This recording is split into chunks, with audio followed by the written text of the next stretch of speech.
Bismillahirrahmanirrahim. Assalamualaikum warahmatullahi wabarakatuh.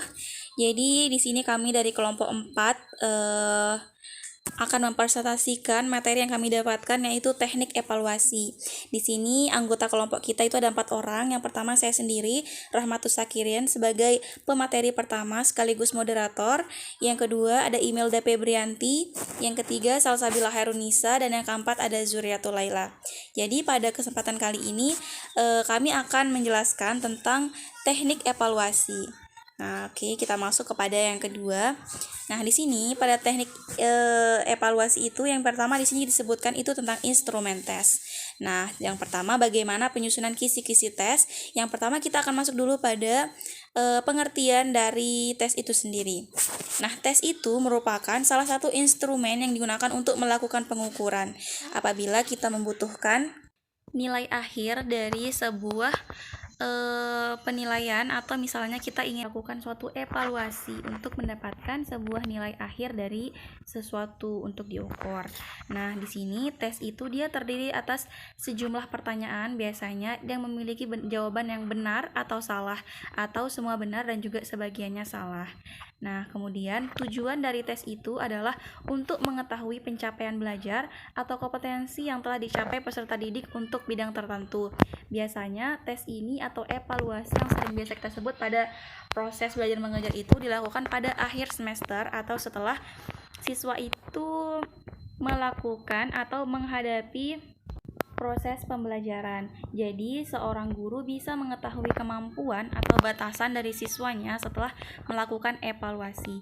Inilah tujuan dari tes atau evaluasi yang biasa dilakukan dalam proses belajar mengajar. Kemudian, hasil tes tersebut merupakan informasi tentang karakteristik seseorang atau sekelompok orang yang diuji. Karakteristik ini dapat berupa kemampuan kognitif ataupun keterampilan dari seseorang. Jadi, di sini tujuan dari evaluasi itu sangat penting untuk guru maupun untuk siswa. Untuk guru, jadi untuk guru tujuannya itu adalah sebagai tolak ukur sampai mana mereka itu bisa mengetahui sampai mana kemampuan dari siswanya setelah menghadapi proses pembelajaran selama 1 semester. Jadi guru bisa mengetahui di mana letak tempat siswanya itu tidak paham akan materi, karena nanti akan terlihat pada hasil dari tes tersebut. Kemudian tujuan atau keuntungan dari evaluasi atau tes tersebut untuk siswa adalah siswa tersebut bisa mengetahui sejauh mana kemampuan dirinya sendiri, sehingga ketika mereka memiliki kemampuan rendah setelah melakukan tes atau evaluasi, mereka bisa belajar lebih giat lagi untuk mendapatkan hasil yang lebih baik lagi ketika tes berikutnya. Nah, selanjutnya kita masuk kepada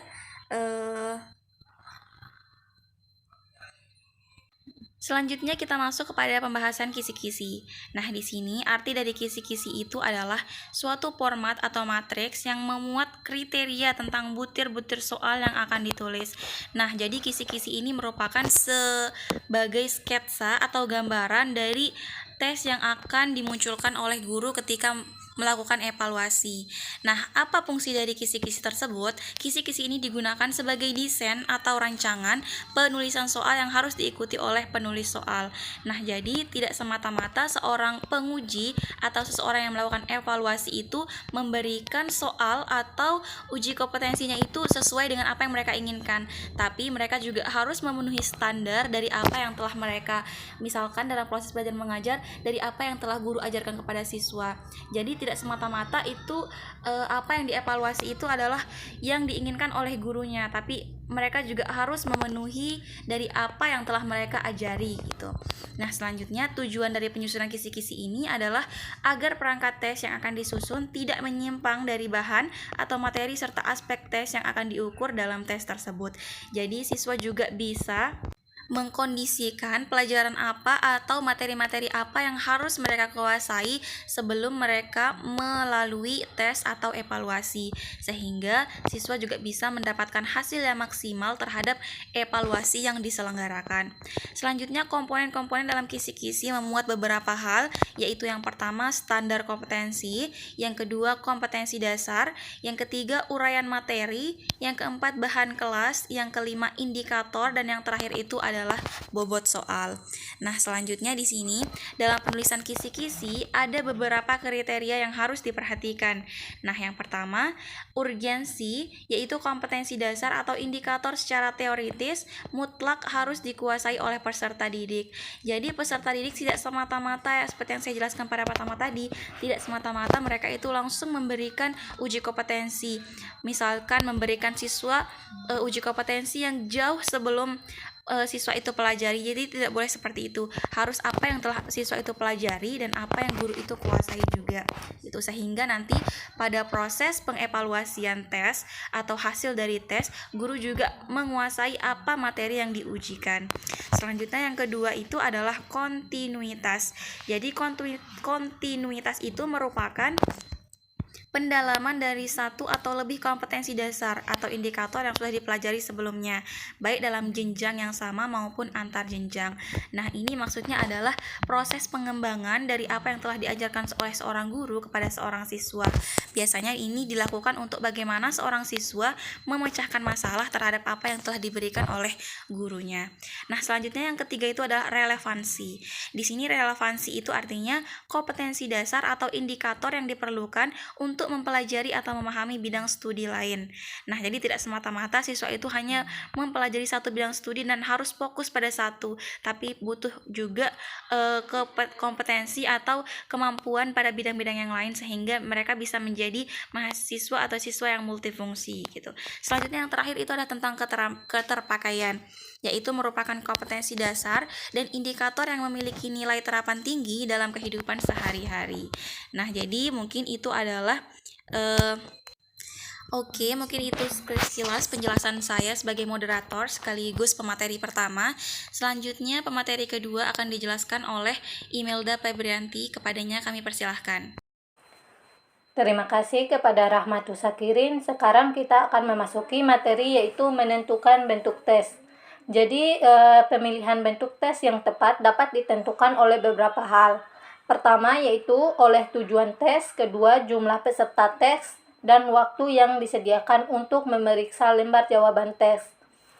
Adapun bentuk tes ini dapat diklasifikasikan menjadi 5 jenis pembagian, yaitu yang pertama tes menurut sifatnya. Jadi menurut sifatnya, tes ini dapat dikelompokkan menjadi tes verbal, yaitu tes yang menggunakan bahasa sebagai alat untuk melaksanakan tes. Kemudian yang kedua yaitu tes nonverbal, yaitu tes yang tidak menggunakan bahasa sebagai alat untuk melaksanakan tes, tetapi menggunakan gambar dan memberikan tugas maupun sebagainya. Adapun bentuk tes yang kedua yaitu menurut isi dan tujuannya. Jadi menurut isi dan tujuannya dapat dikelompokkan menjadi pertama, tes kecepatan, yaitu tes itu bertujuan untuk mengevaluasi peserta tes dalam kecepatan berpikir atau keterampilan, baik bersifat spontanitas maupun hafalan dan pemahaman dalam mata pelajaran yang telah dipelajarinya. Yang kedua yaitu tes kemampuan, yaitu tes ini bertujuan untuk mengevaluasi siswa atau peserta didik dalam mengungkapkan kemampuannya, dengan tidak dibatasi dengan ketat oleh waktu yang disediakan. Kemudian, tes bakat, yaitu tes yang digunakan untuk menyelidiki bakat seseorang yang bersifat potensial. Selanjutnya, tes inteligensi, yaitu tes yang digunakan untuk mengetahui kecerdasan seseorang. Yang kelima, ada tes prestasi belajar, yaitu tes yang dilakukan untuk mengetahui prestasi belajar yang dipelajari untuk mengetahui ketercapaian tujuan pembelajaran yang ditargetkan. Kemudian tes diagnostik, yaitu tes yang digunakan untuk menggali kelemahan atau permasalahan yang dihadapi murid dalam belajar. Selanjutnya tes sifat, yaitu untuk mengetahui sifat murid terhadap sesuatu, yaitu bersifat subjektif.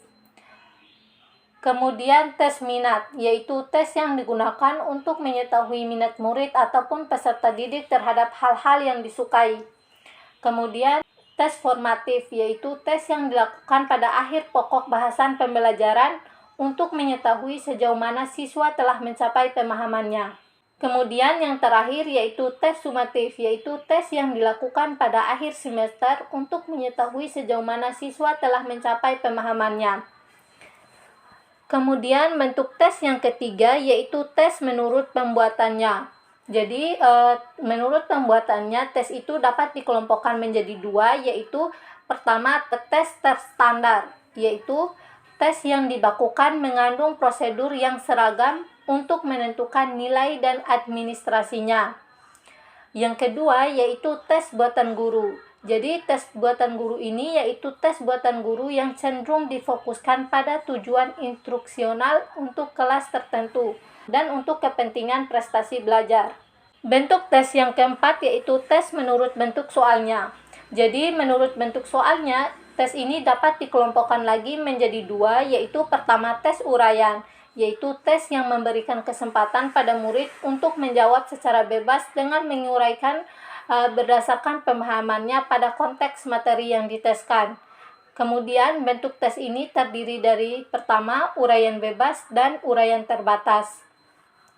Adapun bentuk tes menurut soalnya yang kedua yaitu tes objektif, yaitu tes yang memerlukan jawaban singkat dan peserta didik hanya memilih di antara kemungkinan jawaban yang telah disediakan.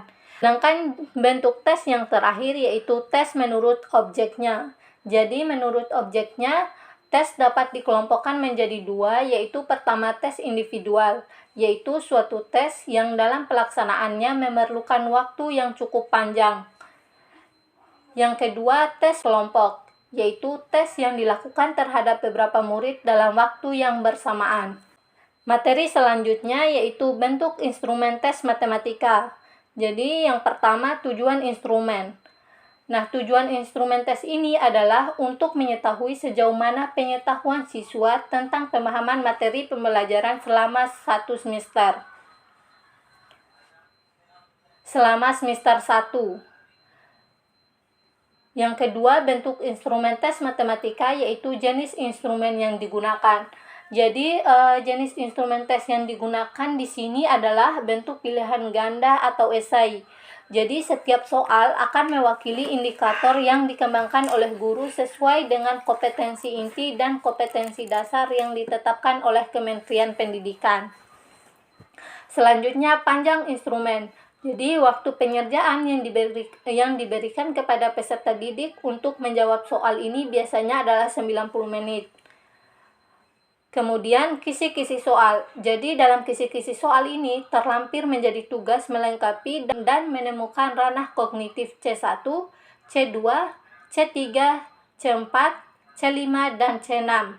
Dan juga dapat mengklasifikasikan soal-soal LOTS, MOTS, dan HOTS. Kemudian yang kelima adalah bentuk instrumen tes, yaitu yang terdiri dari mata pelajaran, kelas atau semester. Kemudian soalnya itu berbentuk pilihan ganda dan juga esai, di mana pilihan ganda siswa dapat memilih salah satu jawaban yang menurut mereka adalah benar. Kemudian dalam esai mereka dapat mengekspresikan jawaban sesuai dengan kemampuan mereka. Oke, materi selanjutnya akan disampaikan oleh teman saya, Juretu Laila. Kepadanya dipersilakan. Sebelumnya, saya berterima kasih kepada Saudari Imelda Febrianti. Nah, selanjutnya saya sendiri atas nama Zuriatul Laila dengan NIM 19010397 akan memaparkan materi instrumen non-tes. Nah, langsung saja pada pembahasannya. Instrumen non-tes adalah cara penilaian hasil belajar peserta didik yang dilakukan tanpa menguji peserta didik, tetapi dengan melakukan pengamatan secara sistematis. Nah, teknik evaluasi non-tes berarti melaksanakan penilaian dengan tidak menggunakan tes. Teknik penilaian ini umumnya untuk menilai kepribadian anak secara menyeluruh, meliputi sikap, tingkah laku, sifat, sikap sosial, dan lain-lain yang berhubungan dengan kegiatan belajar dalam pendidikan, baik secara individu maupun secara kelompok. Nah, dengan teknik non-tes, maka penilaian atau evaluasi hasil belajar peserta didik dapat dilakukan dengan pengamatan secara sistematis, kemudian melakukan wawancara, menyebar angket, dan lain-lain, seperti yang akan saya paparkan selanjutnya. Kemudian instrumen non-tes ini pun dibagi menjadi beberapa golongan, antara lain yang pertama yaitu pengamatan atau observasi. Nah, pengamatan atau observasi adalah teknik penilaian yang dilakukan oleh pendidik dengan menggunakan indera secara langsung yang menginventarisasikan data tentang sikap dan kepribadian siswa dalam kegiatan belajarnya. Nah, dalam KBM wawancara dikelompokkan menjadi 3 macam, yaitu yang pertama wawancara diagnostik, kemudian yang kedua wawancara survei, dan yang ketiga yaitu wawancara penyembuhan. Kemudian instrumen non-tes yang kedua yaitu wawancara atau interview. Nah, wawancara merupakan teknik non-tes secara lisan. Pertanyaan yang diungkapkan pada umumnya menyangkut segi-segi sikap dan kepribadian siswa dalam proses belajarnya, sehingga dapat disimpulkan bahwa wawancara adalah cara untuk menghimpun bahan-bahan keterangan yang dilaksanakan dengan melakukan tanya jawab lisan secara sepihak, berhadapan muka, dan dengan arah serta tujuan yang telah ditentukan. Instrumen non-tes yang ketiga yaitu angket atau kuesioner. Tujuan penggunaan angket dalam proses pembelajaran terutama adalah untuk memperoleh data mengenai latar belakang peserta didik sebagai salah satu bahan dalam menganalisis tingkah laku dan proses belajar mereka. Nah, berdasarkan kebebasan respondennya, maka angket dapat diklasifikasikan menjadi 2 macam, yaitu yang pertama angket terbuka dan yang kedua yaitu angket tertutup. Selanjutnya, instrumen non-tes yang keempat yaitu inventory. Nah, inventory pada hakikatnya tidak banyak berbeda dengan angket. Inventory mengandung sejumlah pertanyaan yang tersusun dalam rangka mengetahui tentang sikap, pendapat, dan perasaan siswa terhadap KBM. Nah, data sebagai informasi umumnya telah disediakan dalam bentuk pilihan ganda yang harus dipilih oleh siswa. Kemudian, instrumen non-tes yang kelima yaitu daftar cek dan daftar skala bertingkat. Nah, daftar cek atau checklist adalah sederet pertanyaan atau pernyataan yang dijawab oleh responden dengan membubuhkan tanda checklist pada tempat yang telah disediakan. Nah, instrumen non-tes yang keenam yaitu tes kinerja. Maksud dari tes kinerja dalam hal ini adalah berbagai jenis tes yang dapat berbentuk tes keterampilan tertulis, tes identifikasi, tes simulasi, uji petik kerja, dan sebagainya. Selanjutnya, instrumen non-tes yang ketujuh yaitu demonstrasi. Nah, teknik demonstrasi dapat dilakukan dengan cara mengumpulkan data kuantitatif dan kualitatif sesuai dengan kompetensi yang dinilai. Nah, kemudian instrumen non-tes yang ke-8 yaitu portofolio. Nah, portofolio adalah kumpulan dokumen dan karya-karya peserta didik dalam karya tertentu yang diorganisasikan untuk mengetahui minat, perkembangan belajar, dan prestasi siswa. Kemudian instrumen non-tes yang ke-9 yaitu jurnal. Nah, jurnal pada dasarnya merupakan catatan siswa selama berlangsungnya proses pembelajaran, sehingga jurnal berisi deskripsi proses pembelajaran dengan kekuatan dan kelemahan siswa terkait dengan kinerja atau sikap. Nah, instrumen non-tes yang ke-10 yaitu penilaian diri. Nah, penilaian diri merupakan teknik penilaian yang digunakan agar peserta didik dapat mengemukakan kelebihan dan kekurangan diri dalam berbagai hal. Nah, selanjutnya instrumen non-tes yang terakhir atau yang ke-11 yaitu penilaian antar teman atau teman sejawat. Nah, penilaian antar teman ini dilakukan dengan meminta siswa mengemukakan kelebihan dan kekurangan teman dalam berbagai hal. Jadi, itulah pemaparan materi instrumen non-tes dari saya. Kemudian, materi selanjutnya akan disampaikan oleh Saudari Salsabila Khairunisa. Terima kasih kepada materi ketiga, Zuratul Laila, dan keempat saya akan menjelaskan bentuk instrumen non-tes. Yang pertama, tujuan non-tes ini adalah untuk mengetahui sejauh mana minat peserta didik terhadap mata pelajaran matematika. Yang kedua, jenis instrumen non-tes yang digunakan. Jenis instrumen yang digunakan adalah instrumen berbentuk kuesioner. Yang ketiga, skala yang digunakan. Skala penilaian yang digunakan dalam instrumen ini adalah jenis skala Likert. 4. Kisi-kisi instrumen non-tes. 5. Bentuk instrumen non-tes. Oke, sekarang saya kembalikan ke moderator. Terima kasih kepada pemateri kedua, ketiga, dan keempat atas presentasinya. Semoga apa yang kita presentasikan bisa bermanfaat, khususnya untuk diri kita sendiri dan bagi teman-teman yang menonton video ini. Dan kami ucapkan mohon maaf atas segala kekurangan kami pada presentasi kali ini. Sekian, Assalamualaikum warahmatullahi wabarakatuh.